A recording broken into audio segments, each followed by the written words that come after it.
Oi, gente, vim conversar aqui um pouquinho com vocês sobre uma dúvida muito comum no consultório. Então, os pacientes comumente me perguntam por que eles sentem dor. E aí, como essa dúvida ela é comum, eu vim tentar conversar aqui um pouquinho para vocês o que eu explico para os meus pacientes e o que eu explico quando eu dou aula, por que a dor surge, ok? Eu sempre tento fazer esse mesmo modelo que eu vou fazer para vocês. A dor surge porque alguma coisa não está funcionando bem. Então, a gente pode pensar que existe um tripé de sustentação para o nosso corpo funcionar bem. Então, eu tenho a primeira parte do tripé que eu chamo de ambiente, eu tenho a segunda parte do tripé que eu chamo de físico e eu tenho a terceira parte do tripé que eu chamo de mente, ok? Cada uma dessas partes tem informações que vêm junto com ela. Então, o ambiente, ele ia levar em relação à minha relação com, por exemplo, o meu ambiente de trabalho.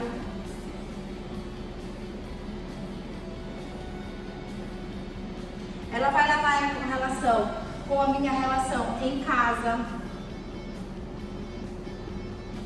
Ela vai levar também relação com a minha alimentação.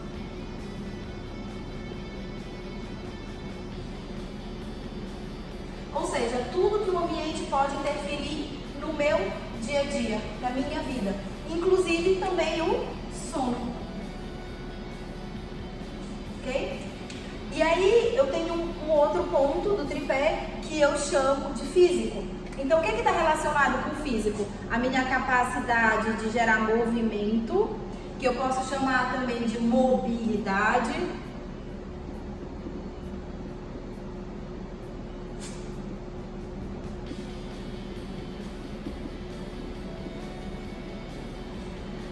Também eu posso ter relação com o que eu chamo de tônus muscular, o grau de rigidez, de força, de capacidade de gerar energia dos meus músculos.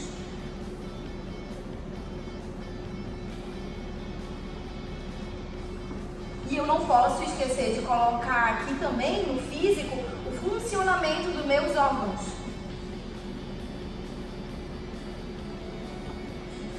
Ok? E a mente? A mente ia ter relação principalmente com o que se refere a mim. Ou seja, como eu reajo às outras relações, ao meu trabalho, à minha casa, aos meus alimentos, ao meu sono, ao meu corpo, como ele está. Então eu chamo isso de social. E isso vai refletir no que a gente chama de estresse. O estresse seria aquele momento onde eu, com o meu social, não reagimos bem a alguma dessas outras estruturas. Eu não estou falando daquele estresse de simplesmente ter muita coisa para fazer. Eu estou falando como eu reajo às situações. Quando alguma dessas estruturas não está funcionando bem, eu perco então o que eu chamo de homeostase.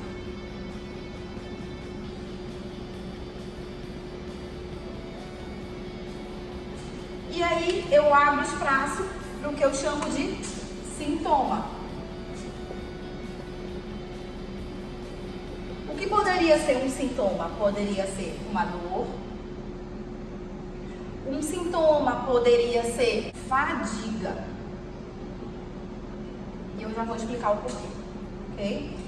Ele poderia ser outro sintoma. Por exemplo, um órgão que não funciona bem, uma gastrite, um intestino preso. Então, eu vou colocar aqui os sintomas relacionados ao funcionamento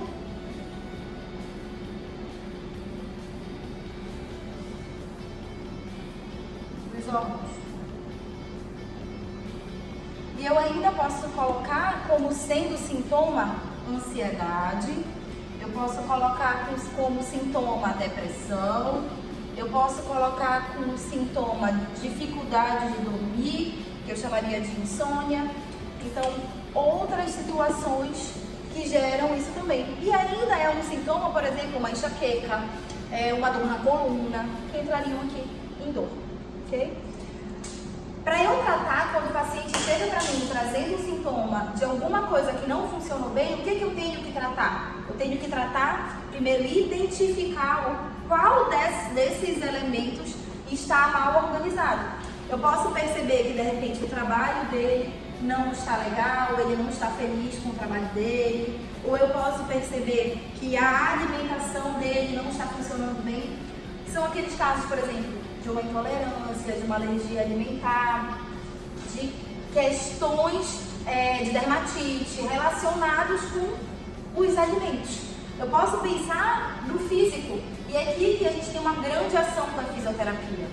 Então eu penso que se tem alguma estrutura que não tem capacidade de fazer movimento, que perdeu a sua mobilidade, se surge uma dor ou uma limitação em determinado movimento, se eu percebo que aquele tônus muscular está alterado, ou que o músculo está muito rígido, ou ele está hipotônico, ele está sendo pouco ativado, ou se tem algum órgão que está em disfunção, que não está funcionando bem, por exemplo, um intestino preso, uma gastrite, uma asma, eu consigo agir aqui trabalhando nessa esfera, é aqui onde eu me encontro mais.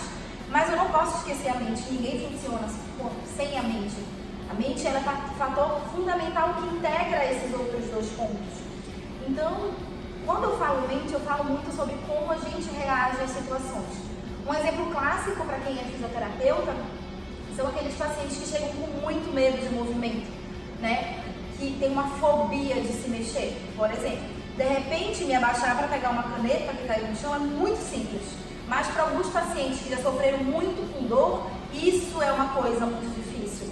Isso é um alarme para o medo, ok? Eu posso pensar também que aquela pessoa não gosta de se relacionar com as outras pessoas por algum motivo. Ou porque ela já se machucou antes, ou porque ela tem medo, porque ela acha que ela não precisa. Eu posso ter ainda o que a gente chama de estresse físico, aquela pessoa que não tem tempo de dormir, aquela pessoa que não tem tempo de reparação, de cicatrização. E isso altera a função também dos outros pontos. Quando chega o paciente para mim, eu tenho que entender esse conjunto todo e a partir daí eu tenho que tratar cada um desses pontos.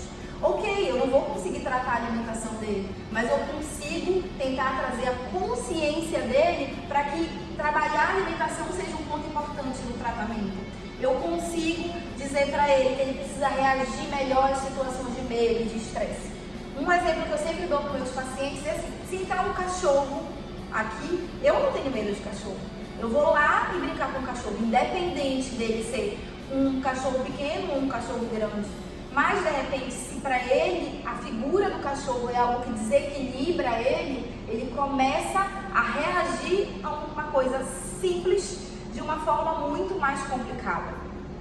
Então, a gente precisa fazer essa reação às situações também evoluindo. Como? Com a ajuda ou do psicólogo, do psiquiatra, hoje em dia tem coaching, tem patchwork, tem um monte de estratégias para tentar fazer com que ele consiga reagir melhor às situações. Mas eu acho que nós da fisioterapia temos um papel fundamental aqui, porque a gente consegue trabalhar o funcionamento do físico dele. Eu consigo dar mobilidade para o corpo dele tendo maior capacidade de movimento, ele fica menos irritado, ele fica menos travado, ele consegue se mexer melhor, ok? E com isso ele está mais capacitado para se adaptar às situações.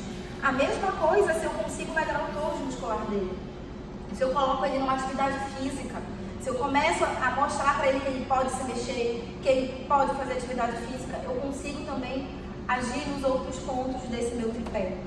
E eu consigo ainda fazer um trabalho visceral sobre os órgãos e melhorar o funcionamento desses órgãos. Então, a mensagem principal que eu quero passar aqui para vocês é que a dor surge por um desequilíbrio de um desses nossos tripés, o ambiente, o físico ou a mente. Nós, como profissionais de saúde, temos que tentar identificar qual é o fator que está bagunçando mais o nosso paciente e agir nesse fator, mesmo que não seja a nossa competência de profissão de base. A gente tem que saber encaminhar ele para que ele possa não sentir dor, ele possa não ter sintoma, ficar bom.